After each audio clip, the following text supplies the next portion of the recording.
Bismillahirrahmanirrahim. Dear students, it is lecture number 18 of 10th class mathematics book. We are going to start a new chapter, chapter number 3. This chapter is about matrices. आज के इस lecture में matrices से related कुछ basic information हासिल करेंगे. What are matrices, rows and columns of a matrix के बारे में जानेंगे. व्हाट इज ऑर्डर और साइज ऑफ ए मैट्रिक्स ये जानेंगे. And what are equal matrices, और इसके साथ ही एक्सरसाइज 3.1 सॉल्व करेंगे. Let start the topic.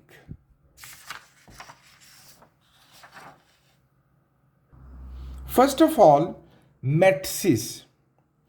Actually, it is plural of a matrix.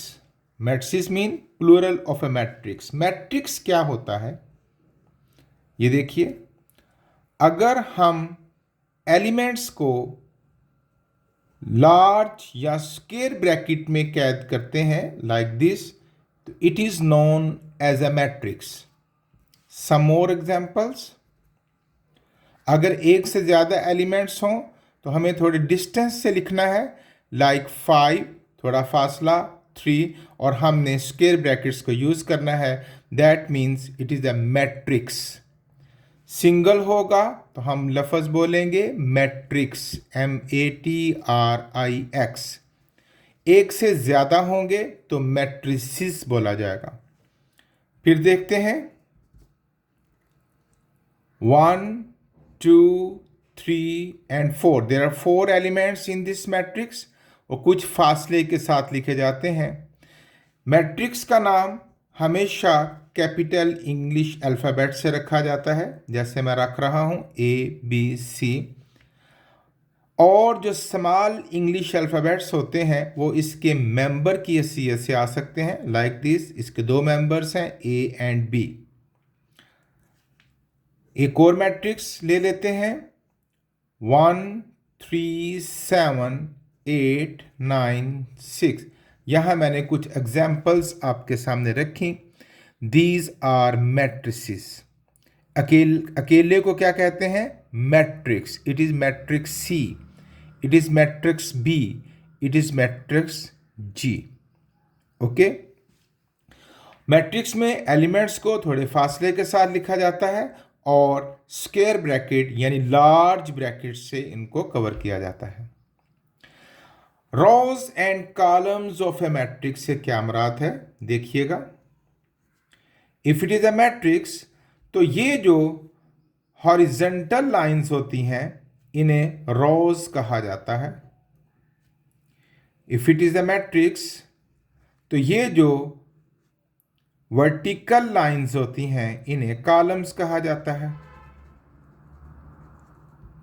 अब देखिए, अगर मैं एक मैट्रिक्स लिखता हूं 1, 3, 4, 6, 7, 2, तो इसमें रोज कितनी है? Number of rows.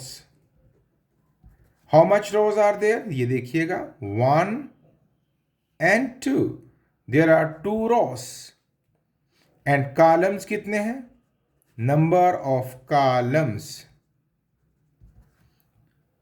1, 2 and 3. There are 3 columns. Okay.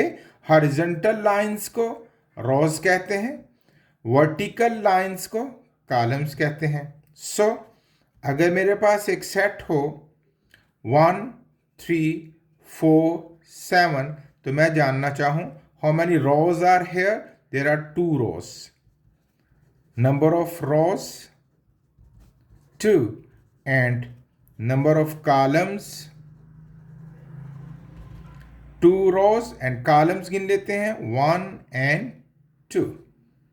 ये था about rows and columns of a matrix. Next है order और साइज ऑफ ए मैट्रिक्स से क्या मुराद है. याद रखिएगा, order means number of rows by number of columns. Rows by columns, ये उसका ऑर्डर होता है। आइए एग्जाम्पल से बात समझते हैं। A is equal to 1 3 4 2 6 7। तो अगर मैं इसका ऑर्डर जानना चाहता हूं तो पहले हमेशा नंबर ऑफ रोज बतलानी है। 1 and 2, 2 rows multiply by, अब columns 1 2 3, 3 columns. It doesn't mean कि आप 2 3 जा 6 लिख दें, नहीं, ये ऐसे ही रहेगा। That is 2 by 3। It is order, ये उसका साइज बतला रहा है। It is the order of this matrix. एक और एग्जांपल लेते हैं। 2 -2 4 6 1 3। So what is the order of this matrix? पहले हमेशा नंबर ऑफ रोज बतलानी है। 1 2 3, 3 rows, and how many columns are here? 1 2, 3 by 2। ये होता है ऑर्डर या साइज ऑफ ए मैट्रिक्स। हमेशा पहले नंबर ऑफ रोज बतलानी है, फिर नंबर ऑफ कॉलम्स। तो order of a matrix is known as rows by columns. Equal matrix से क्या मुराद है? कब मैट्रिक्स इक्वल होते हैं? इसकी दो शराइत हैं। Number 1, their order are same.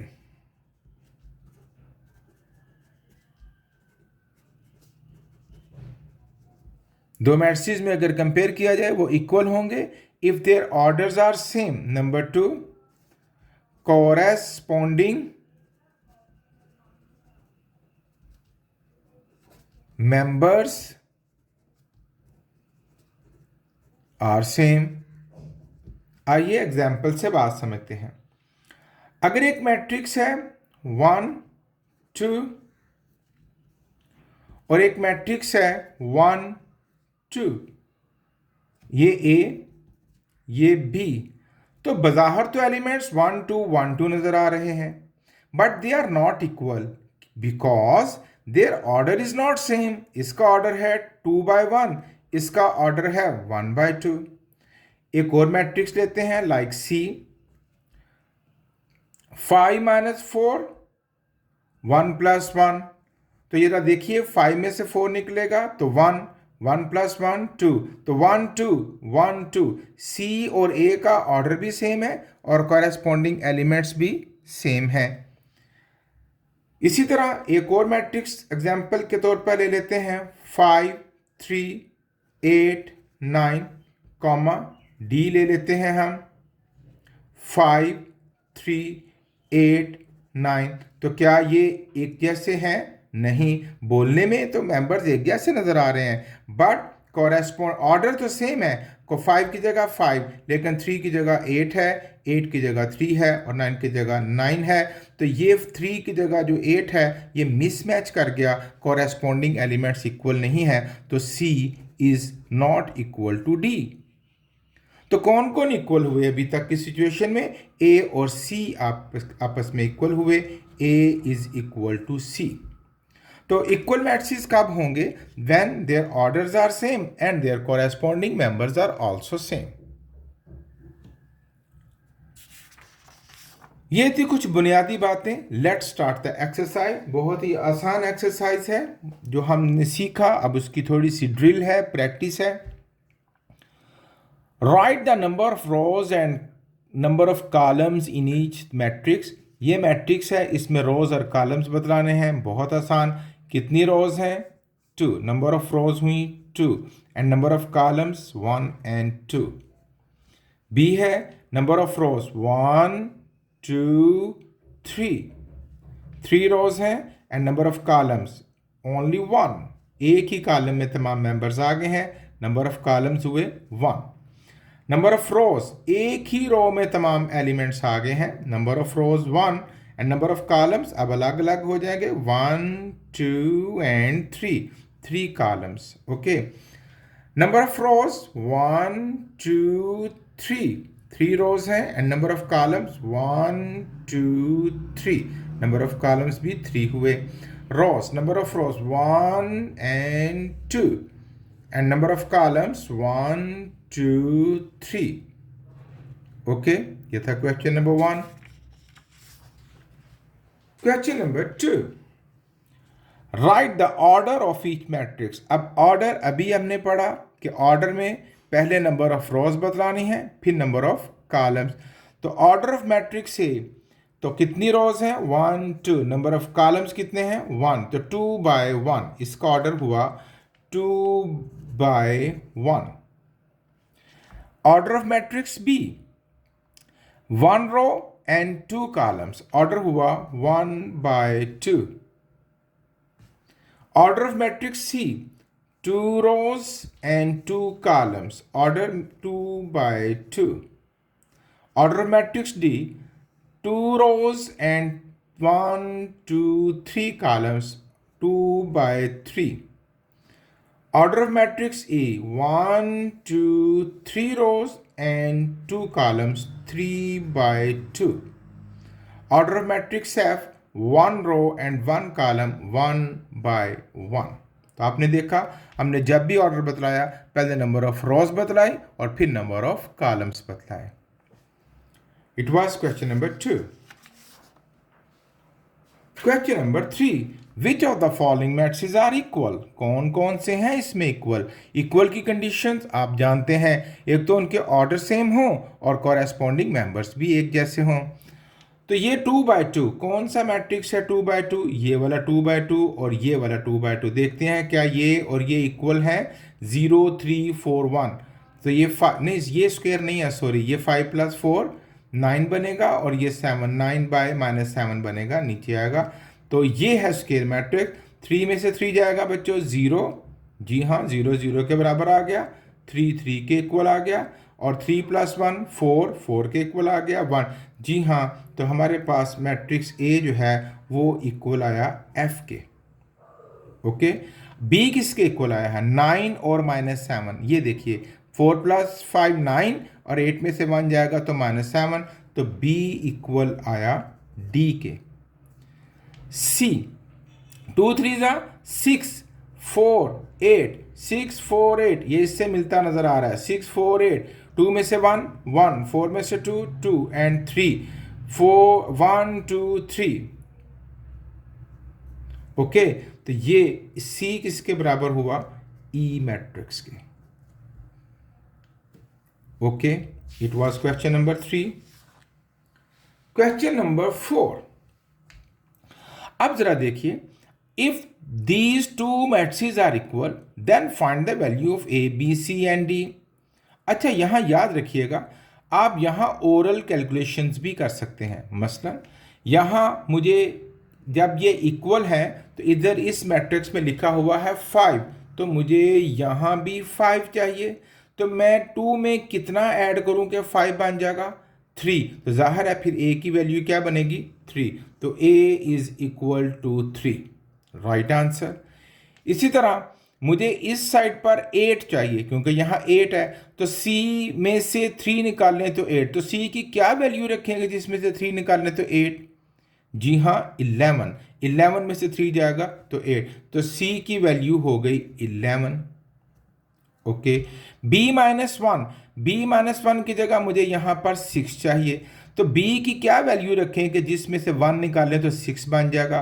तो B की वैल्यू रखेंगे हम 7। 7 में से 1 जाएगा तो क्या बन जाएगा? 6। ओके, अब भाई D + 4 इज इक्वल टू 4। 4 में क्या जमा करें कि ये 4 बन जाए? तो 4 में 0 जमा करेंगे तो 4 बन जाएगा। तो D की वैल्यू बन गई हमारे पास 0। ये तो हमने ओरली कैलकुलेट कर ली एंड इट्स एब्सोल्युटली राइट। लेकिन अगर कहीं कॉम्प्लिकेशंस आ जाएं और आपसे ज़ुबानी कैलकुलेट ना हो सके तो आप यूं भी कर सकते हैं कि जो जिस ये a+2 किसके कॉरेस्पॉन्डेंस है? 5 के। तो मैं लिखूंगा a+2 इज इक्वल टू 5। फिर c-3 किसके इक्वल है? 8 के। तो मैं लिखूंगा c-3 इज इक्वल टू 8। फिर b-1 is equal to 6 and d+4 is equal to 4। अब यहां से a निकाल लेते हैं। a इज इक्वल टू 5 + 2 वहां जाके -2 and a is equal to 3। तो देख लें, आपने ओरल भी तो 3 ही निकाला था। अब भाई c is equal to 8 minus 3 वहाँ जाके plus 3 and c is equal to 11, तो देख लें आपने ज़ुबानी भी 11 ही निकाला था। And b is equal to 6 minus 1 वहाँ जाके plus 1, b is equal to 7, तो आप देख लें आपने ज़ुबानी भी 7 ही निकाला था। And d is equal to 4 plus 4 वहाँ जाके minus 4 and d is equal to 0। तो आप ज़ुबानी कैलकुलेट कर सकते हैं तो भी ठीक, और अगर आपने वर्किंग करनी है तो भी ठीक। अब क्वेश्चन नंबर 5 में इसी तरह है, ये दोनों मैट्रिसेस इक्वल हैं, तो x और y की वैल्यू फाइंड करनी है। तो यहाँ से x निकलेगा तो 2x प्लस 1 किसके बराबर होगा, 9 के। 4 4 के इक्वल है, 7 7 के इक्वल है। और अब y के लिए y इज इक्वल टू 5, भाई ये तो निकल भी आया, y की जगह 5। अब x रह गया तो 2x। अच्छा, यहाँ ज़ुबानी भी कैलकुलेट कर सकते हैं कि x की क्या वैल्यू रखें कि उसको 2 से मल्टीप्लाई किया जाए, फिर उसको 1 में ऐड किया जाए तो 9 बन जाए। आई गेस इट इज़ 4, 4 2 ज़ा 8, 8 प्लस 1 कितना बन जाएगा, 9। लेकिन हम इसको लिख के भी कर लेते हैं, 2x is equal to 9 plus 1 वहाँ जाके minus 1, 2x is equal to 8 and x is equal to 8 over 2 जो आकर डिवाइड करेगा and x is equal to 4। तो आप देखें हमने ज़ुबानी भी 4 कैलकुलेट किया था और रिटर्न भी 4 ही आया। ये थी x की वैल्यू और ये थी y की value. Question number 6, A B C D की वैल्यू फाइंड करनी है। a plus B is equal to 10, लिख के कर लेते हैं। 2d minus 1 is equal to 5, 3b plus 2 is equal to 11 and c is equal to 4, c is equal to 4। अब मुझे a प्लस बी, यहाँ दोनों वेरिएबल हैं तो इनमें से b पहले फाइंड कर लेते हैं। यहाँ पर ये अकेला b है, यहाँ से b पहले निकाल लेते हैं। 3b is equal to 11 plus 2 वहाँ जाके minus 2, 3b is equal to 9 and b is equal to 9 over 3, 3 वहाँ जाके डिवाइड करेगा इज इक्वल टू 3, b की वैल्यू निकल आई 3। अब b की वैल्यू यहाँ पुट करके a भी निकाल लेते हैं। a प्लस b की वैल्यू क्या निकाली है आपने, 3 is equal to 10 and a is equal to 10 plus 3 वहाँ जाके minus 3 and a is equal to 7। अब यहाँ से d निकालना है आपने, तो 2d is equal to 5 minus 1 वहाँ जाके plus 1, 2d is equal to 6 and d is equal to 6 over 2 which is equal to 3, 2 3 is 6 and c is equal to 4। ये तो पहले से ही फाइनल हो चुका है। ये थी a, b, c और d की वैल्यूज। क्वेश्चन नंबर 7, p और q की वैल्यू फाइंड करनी है। तो p plus q is equal to 6 और दूसरा कौन सा है, p minus 2q is equal to 0। p plus q is equal to 6 and p minus 2q is equal to 0। अब यहाँ जिस तरह यहाँ तो हमने b निकाल के a में पुट कर लिया था ना, यहाँ कोई ऐसी सिचुएशन नहीं नज़र आ रही। तो यहाँ पर आप क्या कर सकते हैं, किसी एक से p निकाल के दूसरी में पुट कर लें। ओके, तो ये थी इक्वेशन 1 और ये थी इक्वेशन 2। तो क्या करते हैं हम, दो तरीके हैं बच्चों यहाँ पर। एक तो एलिमिनेशन मेथड है जिसमें इक्वेशन 1 और 2 को ऊपर नीचे रख के प्लस या माइनस किया जाता है, या सब्स्टिट्यूशन मेथड है कि हम इसमें से p की वैल्यू निकाल के इसमें पुट कर देते हैं। तो इसमें से p की वैल्यू निकाल लेते हैं। p is equal to 6 plus q वहाँ जाके क्या बन जाएगा, minus q। It is equation number 3। तो put p is equal to 6 minus q in equation 2। 1 में से निकाला है तो 2 में पुट करेंगे, 2 से निकालते तो 1 में पुट करेंगे। इस वक्त हमने 1 में से निकाला है, 2 में पुट करेंगे। तो p माइनस 2q, p की जगह वैल्यू लगेगी 6 माइनस q। पहले लिख देता हूँ, p minus 2q is equal to 0, p की वैल्यू लगेगी 6 minus q minus 2q is equal to 0। ये बन जाएगा minus 3q is equal to plus 6 वहाँ जाके माइनस 6, ये कटेगा and q is equal to 6 over 3 and q is equal to 2। अब ये जो q आपने ड्राइव कर लिया है, इसको इक्वेशन नंबर 3 में पुट करके यहाँ पर p की वैल्यू फाइंड कर लेते हैं। Put q is equal to 2 in equation number 3 and that is p is equal to 6 minus q and p is equal to 6 minus q की क्या वैल्यू है हमने निकाली 2 and p is equal to 4। ये थी बच्चों एक्सरसाइज 3.1। खूब अच्छे तरीके से मेहनत कीजिए। Thank you very much. अल्लाह हाफिज़।